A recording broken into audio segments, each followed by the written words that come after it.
जैसे कि वीएफडी के बारे में बहुत सारे वीडियो हमने बनाए थे, तो उसमें कुछ कमेंट्स आए थे कि वीएफडी में डीवीआर जो होता है उसको लगाने से क्या फ़ायदा होता है और उसको क्यों लगाते हैं। तो डीवीआर, तो पहले हम ये बात करेंगे कि डीवीआर जो है तो कहाँ पे लगता है। जैसे हमारा कोई ऐसी मोटर होती है कि जैसे सेपरेटर की मोटर हो गई, बहुत आरपीएम होता है और वो मोटर जो है तो स्टॉप हो जाती है, लेकिन कुछ टाइम तक वो आरपीएम में घूमती रहती है। धीरे धीरे उसका आरपीएम कम होता है। अब उससे होता क्या है कि जब मोटर तो बंद हो गई, अब मोटर बंद होने के बाद उसमें जो है तो उससे हमारा वोल्टेज जनरेट होता है और वो अगर वोल्टेज हमारे वीएफडी में जाके हमारे किसी कार्ड से होके गुजरेगा या तो सर्किट में जाएगा, तो वो हमारा क्या है, सर्किट को खराब कर सकता है। जो आईजीबीटी कार्ड है, जो भी अंदर कार्डे हैं, तो उनको खराब कर देगा। तो उसके लिए ही हम क्या करते हैं कि डीवीआर लगा देते हैं। अब डीवीआर का फुल फॉर्म आप देख सकते हो कि डायनेमिक ब्रेकिंग रजिस्टर होता है। ये जो है तो ब्रेक कर रहे, पावर को रिड्यूस कर देता है। जो भी उससे पावर आएगा, जो भी वो पावर देगा, जनरेट करेगा, उसको ये रिड्यूस करके हीट फॉर्म में खत्म कर देगा। तो उससे हमारा जो है तो वीएफडी में कोई प्रभाव नहीं पड़ेगा और हमारे वीएफडी में जो कंपोनेंट हैं वो खराब होने से बच जाएंगे। तो अभी हम देखेंगे, आपको एक सर्किट के थ्रू आपको समझाएंगे कि हमारा कहाँ पे लगा है और मोटर है तो कैसे बैक आता है, जो पावर रिड्यूस होता है, पावर जो आता है वो कैसे आ रहा है, तो हम आपको बताएंगे इसमें। तो देखो, आप ये देख सकते हो यहाँ पे मोटर लगी है। अब मोटर क्या है, मोटर अगर स्टार्ट है, मान लो फुल आरपीएम में चल रही है, अब ये हम मोटर को बंद कर दिए तो मोटर क्या घूमती तो रहेगी। अब वो क्या घूमेगी, इससे हमारा वोल्टेज जो है यहाँ पे ये R/B जो है, अब यहाँ से वोल्टेज अंदर आ जाएगा। अब वोल्टेज आएगा तो हमारा यहाँ पे क्या है, आईजीबीटी कार्ड लगे हैं इन्वर्टर यूनिट में जो है।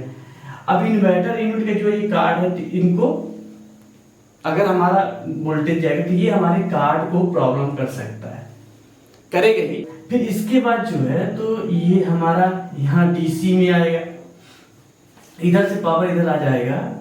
तो डीसी ओवर वोल्टेज का फॉल्ट जो आता है इसी वजह से आता है कि जब हमारा यहाँ से डीसी या कुछ पावर जनरेट हो जाता है, वो पावर हमारा यहाँ पे आया, यहाँ से आ गया पावर, यहाँ पे अंदर आ गया। इसके बाद जो हमारा कैपेसिटर इधर जब डीसी बनती है हमारी 500 मतलब 440 अगर वोल्टेज हम देते हैं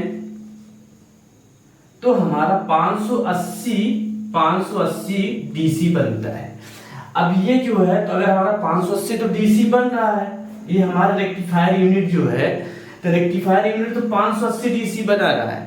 अब ये जो है तो अगर इसमें और वोल्टेज आ जाएगा तो क्या होगा, वो ज्यादा हो जाएगा, ज्यादा मतलब 700 हो जाएगा, 680 हो जाएगा। तो जो उसमें एक लिमिट वीएफडी में है कि डीसी ओवर वोल्टेज, डीसी इतने में ओवर वोल्टेज आएगा तो ट्रिप हो जाएगी, तो वो फॉल्ट आ जाएगा। तो जैसे ज्यादा डीसी होगी तो ट्रिप हो जाएगा।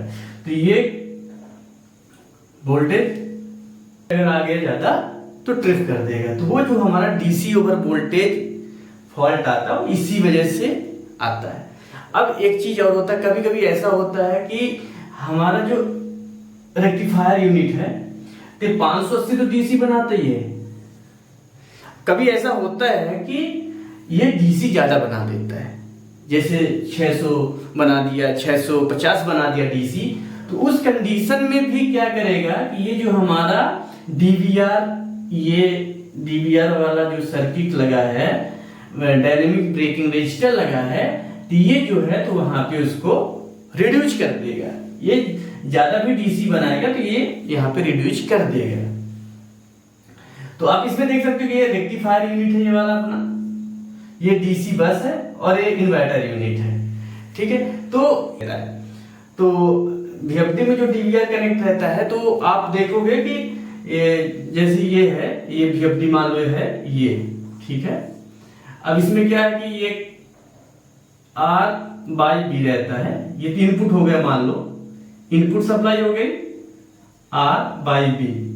अब इसके बीच में ही देखोगे आप प्लस और माइनस के पॉइंट 2 रहता है, और इसके बाद जो रहता है आउटपुट का रहता है, जो हमारा मोटर के लिए चला जाता है।